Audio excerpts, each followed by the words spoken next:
मैं कटाक्ष करूं नहीं यार, जो जिसके किस्मत में है उसको कोई ले नहीं सकता और ना ही उसको कोई छीन सकता है, और जो हमारे किस्मत में है उसको भी कोई ले नहीं सकता। उसको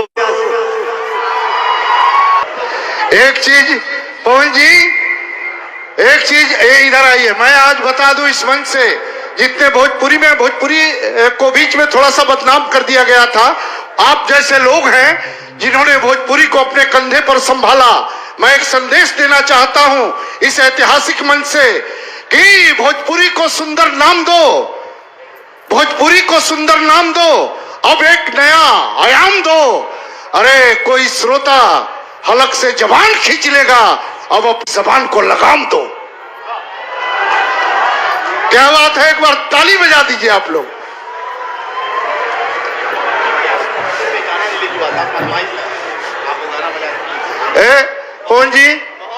पवन जी ऐसे नहीं, हम अभी आपको आपकी गिरफ्तारी हो चुकी है और आप यहाँ पेश किए जा चुके हैं, ये जान लिए। ये